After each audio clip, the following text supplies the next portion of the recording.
Michelle here from Gardening TLC, and today we're going to work on another design. Now, we are not just going to do one design, we're actually going to do three. But we're going to do all three designs in front of the same house. I want to show you how a design can change and be different based on the shape of the bed that you cut out and what you can create in those different shapes. So the homeowner at this house wanted some options, and so we put together three designs. I want to share them with you. So come along today and let's check it out.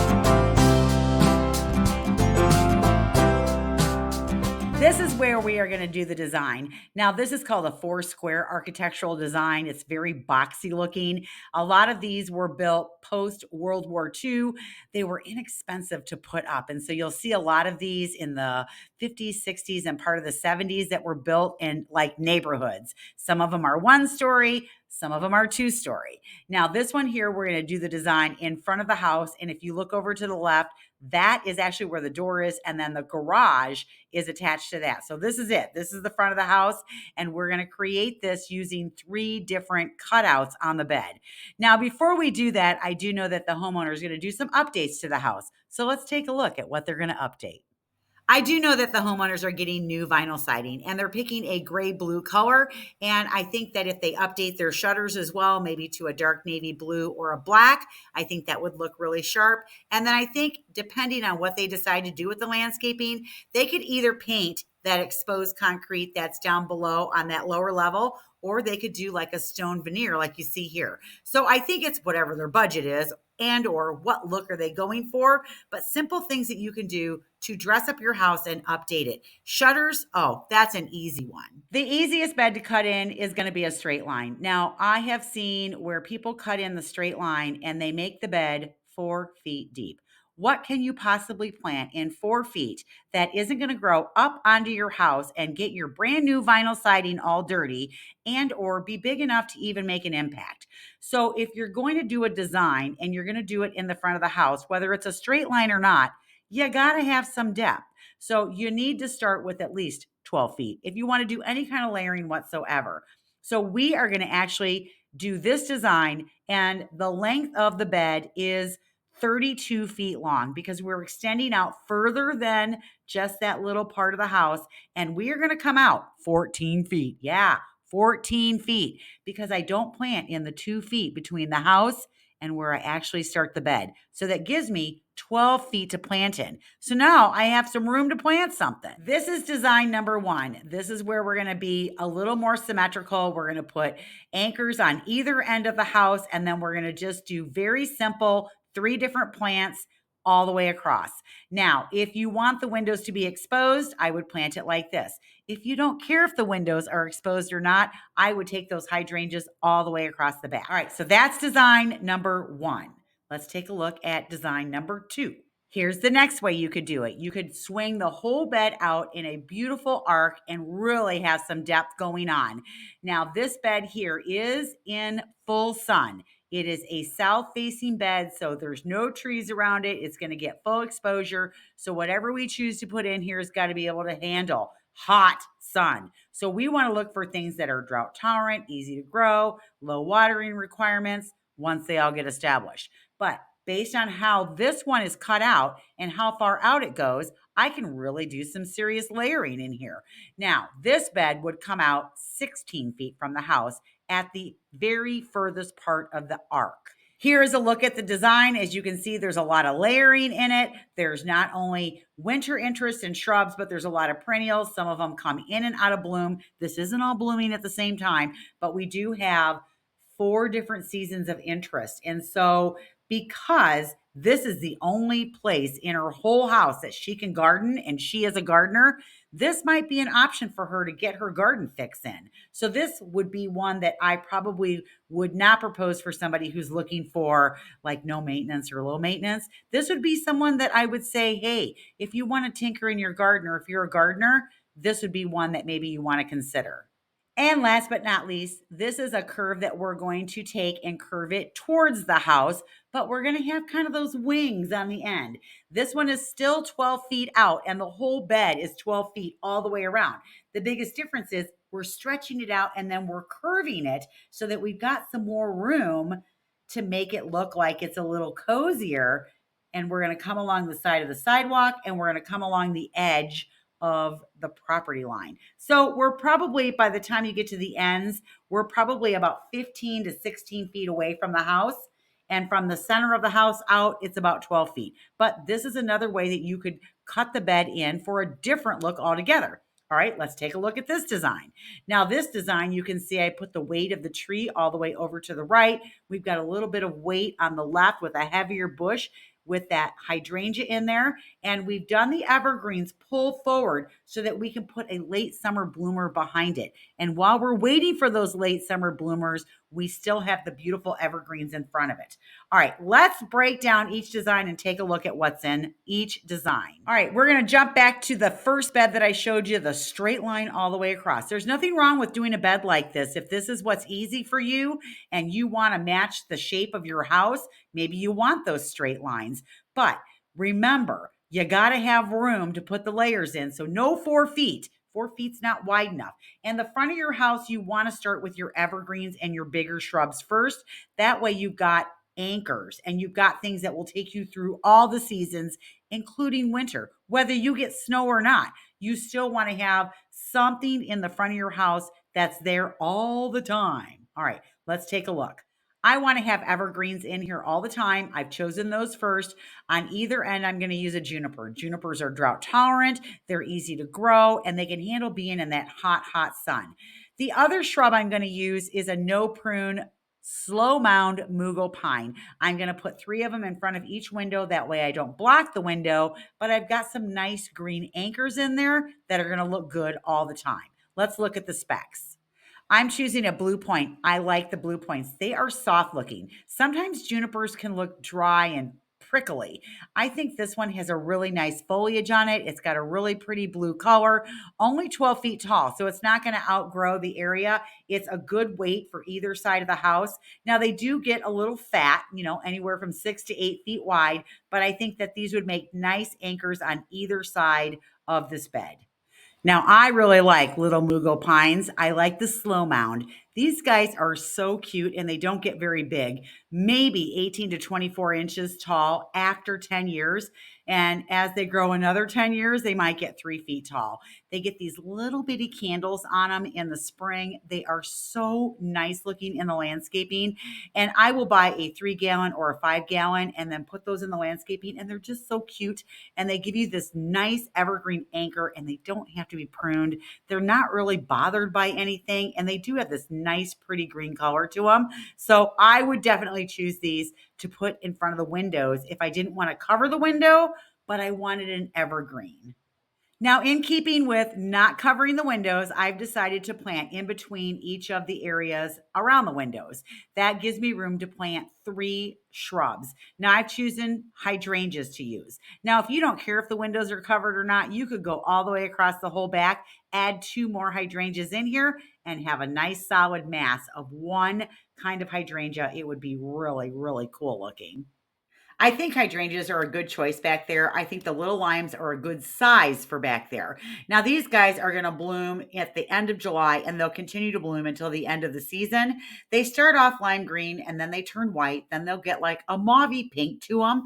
I like the shape of this flower and I like the shape of this shrub. It really is drought tolerant once you get it established. And the only maintenance on it is giving it a little haircut back by about a third once a year, usually in the spring, and you just cut back to the next set of swollen buds.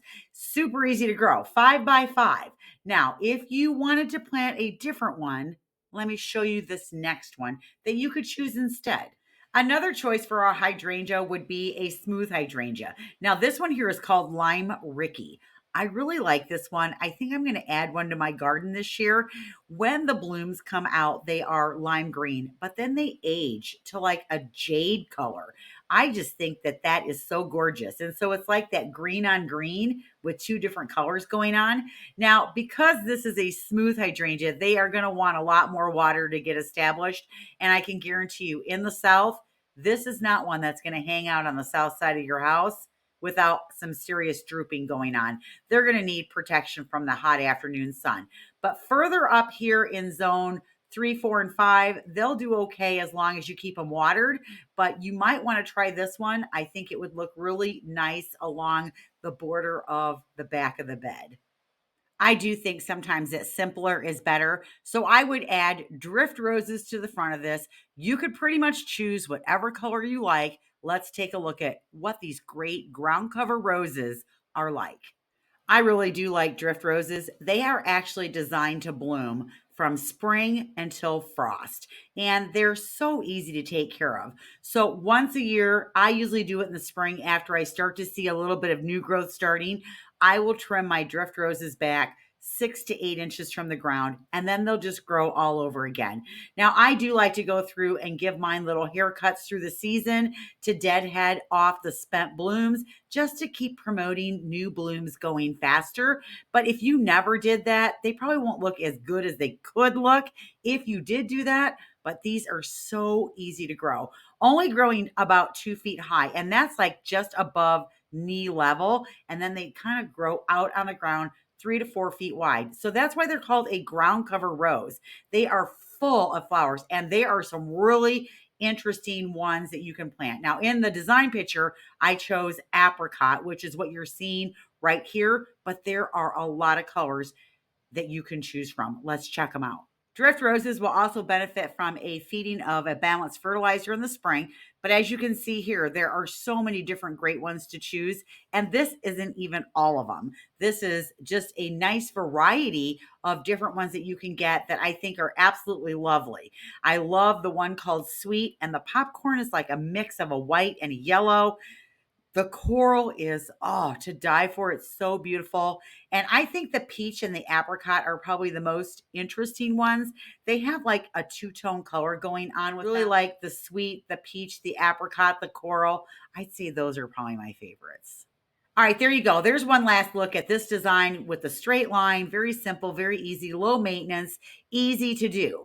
But I can tell you, the person whose garden this is likes to garden. And I don't know that they will have enough tinkering to do in this bed. So let's look at the next one where we rounded it out and we added a lot more plants and a lot more layering. Our video today is sponsored by one of my favorite companies, Nature's Willow. As you know, I love this product. I use this product, and I think Michelle is so awesome to sponsor videos, and she is going to be giving away a gift basket for Nature's Willow, and we have a 15% off discount if you use this code right here to get yourself some Nature's Willow. So what is Nature's Willow? Well, Nature's Willow is this absolutely awesome, all-natural pain relief product, and there are some pretty cool products. One are these patches. So they have two different size patches. They've got the regular size, and when you buy this, you get 6 patches in here. And then they've got the oversized patches. So 2 different sizes.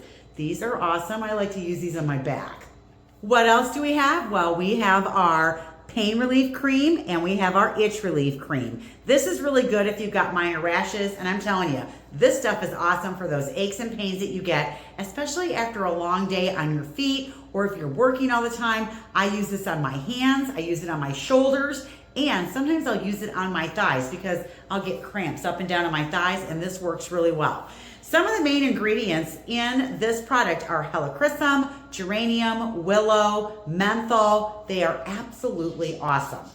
The other one that I really like is the bath soap, and you can use it as a foot soak. And I have a tendency to use it more as a foot soak than I do a bath soap, but I love this one as well. And out of this big bag right here, you can usually get like 6 different soaks out of it. So loving all these products.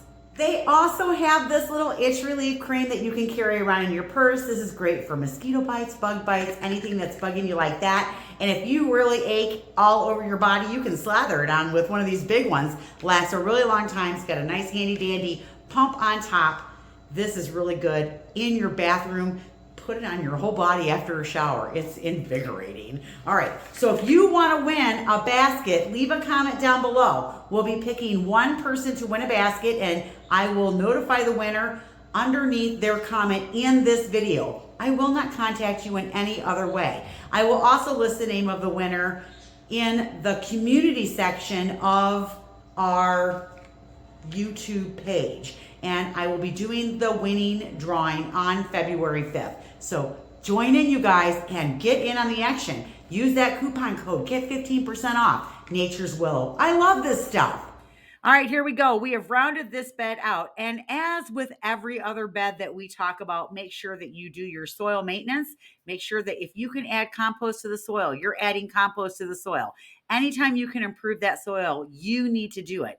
Also, make sure that dirt is sloping away from the house and not back towards the house, especially if you have a basement. All right, so let's talk about this bed. Again, this bed comes out further than just the front of the house, and we are going to make it 16 feet deep. That way we can add layers. Let's dig in. I really don't deviate from doing the same things every time I set a bed up. I start with evergreens and larger shrubs or specimen plants first. Then I fill everything else in behind it. So in the case of this bed, we have decided to anchor a tree all the way over on the right, and we're adding some evergreens in the middle and then adding some flowering shrubs, which we'll talk about what those are right now. I think this tree is so interesting looking. I love the architectural form of this tree. It's what I call my artsy fartsy tree. I think these are so cool. And they only grow 8 to 12 feet tall and 4 to 5 feet wide.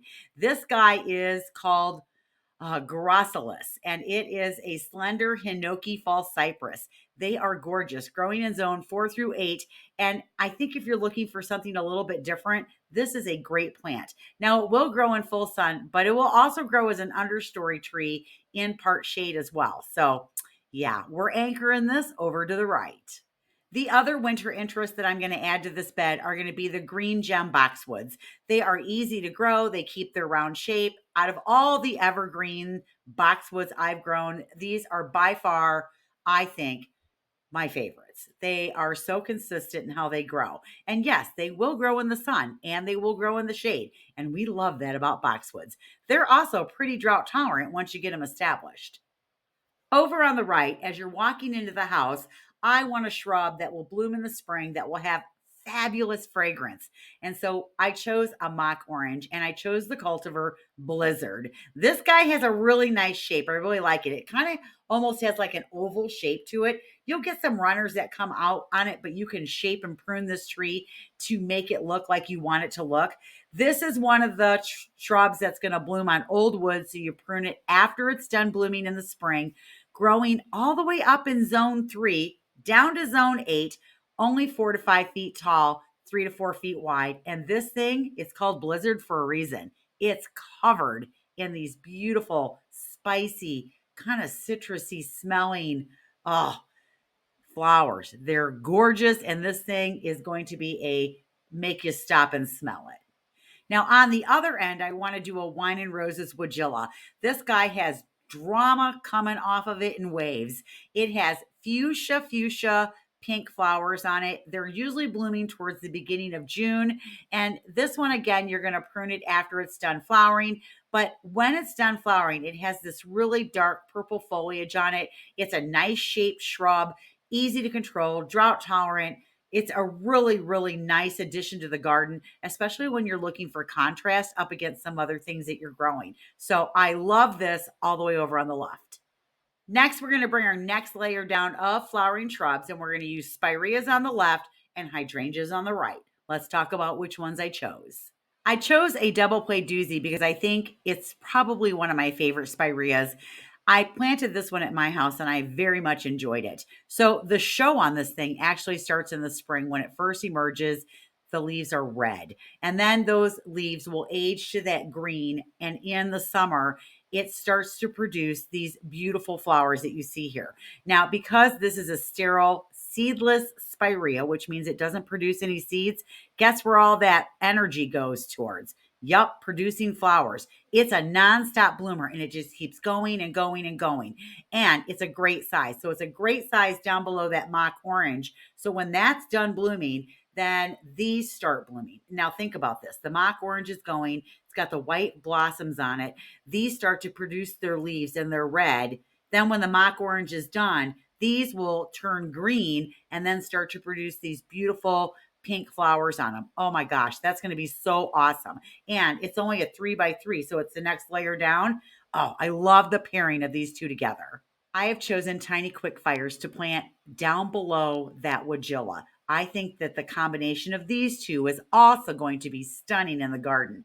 Now, this only gets 3 by 3 and it blooms a month earlier than a lot of the other hydrangeas.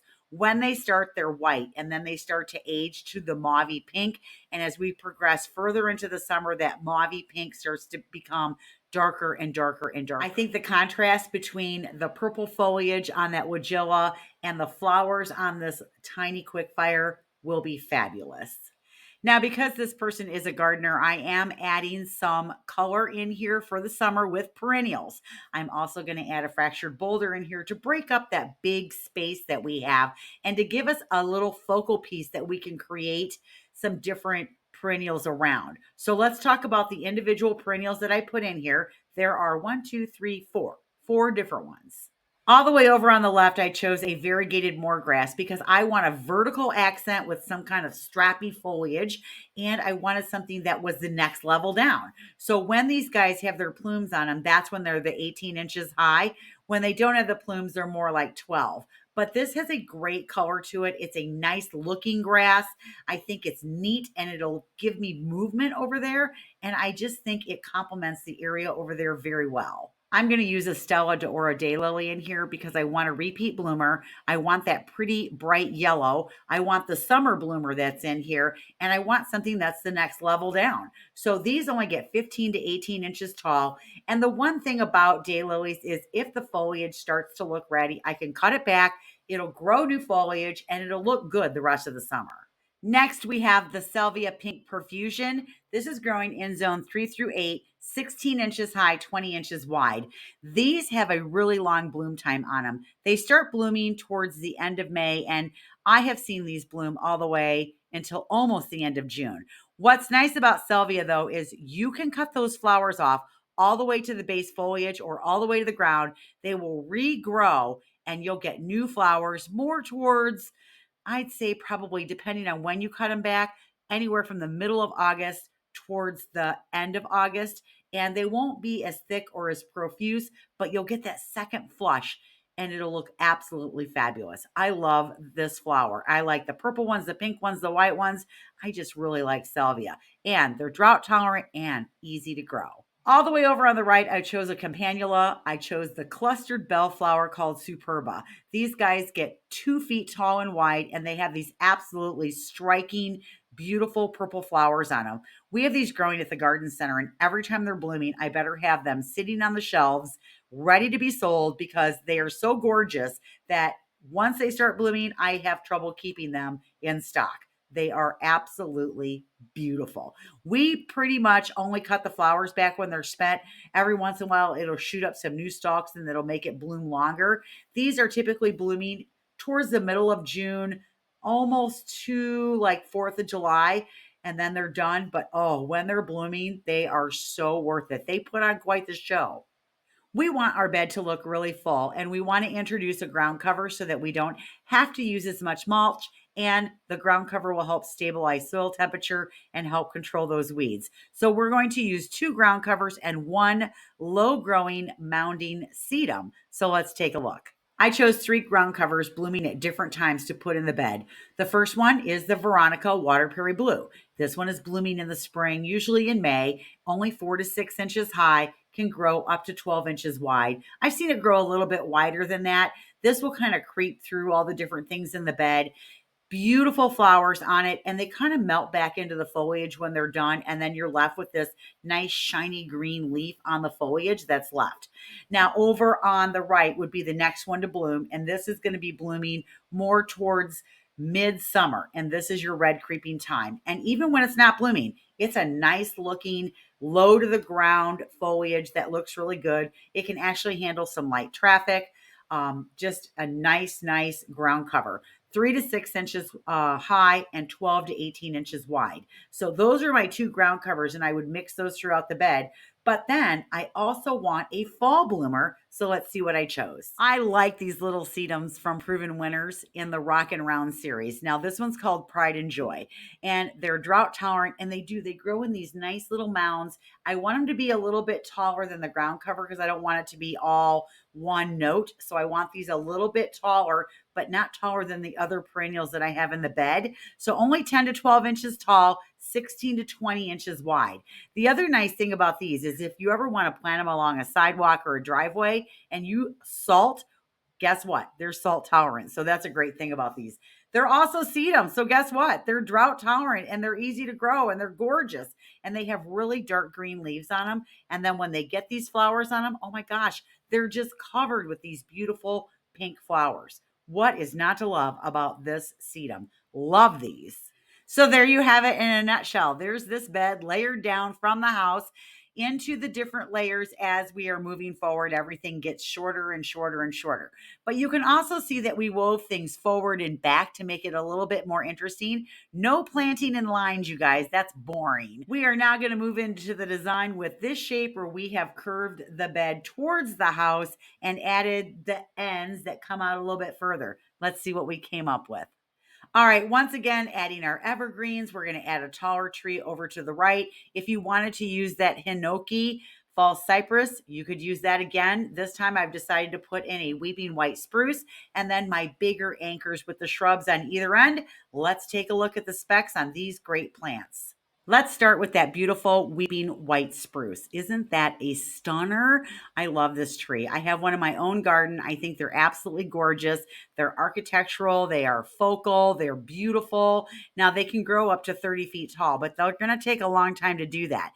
They're pretty skinny, 4 to 6 feet wide, and they have those beautiful drooping branches on it. So it gives you that interest all year long. Now, the next shrub that I put in here was a bird's nest spruce. I do like this shrub as well. I also have this one growing at my house and at the garden center. This one will grow in heavy clay. And when that new foliage comes out in the spring, oh my gosh, it is so soft and it is this beautiful bright green. It ages to a darker green, but it is a very nice shrub. Now, this thing can get up to 4 feet high and 6 feet wide, but it's going to take it 20 years to do that. So it's also another really slow grower. Now, I did choose another hydrangea to put in this bed as well, but I chose the strawberry vanilla. I love the color combination of this hydrangea. I like that soft pink with that white. It really is that two-tone combination. It looks fabulous together. It is a little bit of a larger hydrangea, but we've anchored that over on the left. And I think that is just a nice anchor over there to give us balance with the heaviness of the shrubs on the other side. So the last shrub that we put in this bed is a butterfly bush. Let's talk about that. I chose a buddleia, which is a butterfly bush, and I know some of you can't grow it, but I'm choosing the one from Proven Winners, the Miss Violet, because it is sterile and it doesn't spread all over the place. Now, this is one of the larger butterfly bushes, growing anywhere from 4 to 5 feet tall and wide. It's blooming all summer long. You don't have to deadhead it. You can if you want. I wouldn't bother though. It looks beautiful whether you do that or not. Now, we do not cut back butterfly bushes here until the spring, and we wait till we see new growth and then we cut them back. The other thing is you want to make sure wherever you plant a butterfly bush, it has good drainage, and it's a good idea just to plant it a little bit high so you make sure that water is sleuthing off that root system and it's not sitting in standing water. Hates that. All right, so this is my last big shrub that I've chosen. These are all my anchors. Now it's time to add the perennials. We've used larger numbers of drifts, only 4 different perennials. That way we just have this big, massive impact. Let's take a look at what I chose. All right, so we chose hibiscus as one of our anchors, and we are putting these behind the bird's nest spruce. This is not a shrub. This is a perennial, and they get cut back to the ground every single year. Now, the reason that they're behind the bird's nest spruce is because they emerge so late in the season. The ground has to warm up before these guys start to grow. And sometimes you won't see growth on these until the end of May or the beginning of June. I mean, in fact, you might think like it died, but it really didn't. It just isn't ready to wake up yet. Now, I chose the Summerific from Proven Winners. This one's called The Edge of Night. It's a bubblegum pink flower, and the flowers are like 7 and 8 inches across, and then it's got a darker pink in the center. And then that foliage, it's like almost a jet black. So put that up against that gray house, and then that really cool looking green on the bird's nest spruce. Oh my God, this is going to look so good. I also chose Snow Hill Salvia as a perennial to put in the bed, and I would do a lot of them, like 5.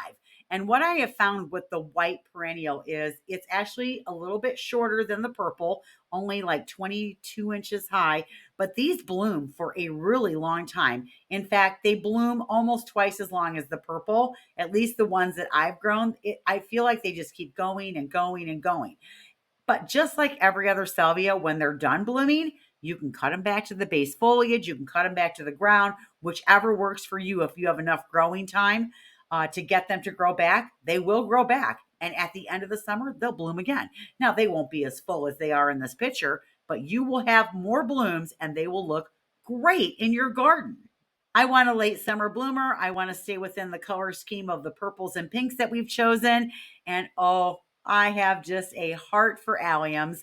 Love this perennial. I love the little purple billy balls on there. I love the strappy foliage. I like that this plant looks good all the time, whether it's blooming or not. It's some of the earliest foliage to emerge in the spring, drought tolerant, deer resistant, pollinator magnet. Oh my gosh. Whether you plant serendipity, you plant summer beauty, you plant millennium, any of those would work. They're all great choices. And last but not least, I want the Rockin' Round sedum in there again. And this time I chose the Pop Star. The Pop Star is a little bit more purple on the leaves. And when it's blooming, it almost has a two-tone color of that purple because the buds are purple and then the flowers are pink. So while you're waiting for all of them to open, it is like purple and pink together. So it's really super nice. Again, nice mounding habit, drought tolerant, low enough in the front of the border that it's going to have impact. And we're going to plant 6 of them up there for maximum impact. And there you have it. 3 different shapes, 3 sets of plants, 3 different designs. Thank you, Nature's Willow, for sponsoring the video. Don't forget, here is the coupon code for you to get 15% off. We're running that coupon through February 10th, and I will be drawing a winner on February 5th. And if you won the gift basket from Nature's Willow, I will leave a comment underneath your name, underneath this video, and I will put it in our community section as an announcement on February 5th. I will not contact you any other way, so don't get scammed, you guys. Well, that's a wrap on another design, you guys. I hope you were inspired or found some ideas for you to incorporate into your own landscaping, or even if none of these worked for you, maybe just some of the plants that I showed you are ones that maybe you want to add into your landscaping. I am so excited to do these, and this will be one that if we don't do one of the 3 designs, or maybe we tweak it a little bit, this is one that's actually going to be going in this summer. So I'm really excited to put this one in. It'll be really fun to watch the transformation. We are still accepting pictures for Garden Gab, which is where we answer questions from the previous videos and share beautiful garden pictures from you, the subscribers. Now, we want a picture of something going on in your winter garden in the month of February, or even maybe you get some beautiful Valentine flowers and maybe you want to send us a picture of those. Send it to the email right here. Tell us who you are, where you live, what we're looking at, and what zone it is. We have Garden Gab on the 3rd Saturday of the month, so stay tuned for that.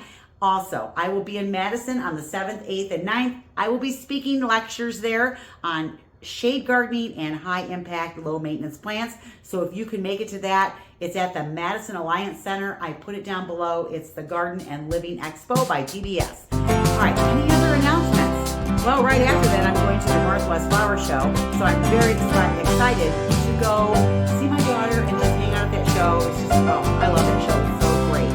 All right, that's all I got for today, you guys. Stay warm out there. We've got a little bit of a warm up coming here. And in the next couple of weeks, we've got more designs. I've got some fruit tree stuff that I'm going to be talking about and doing. And we've got some winter pruning going on. So stay warm out there, you guys. We'll see you next time.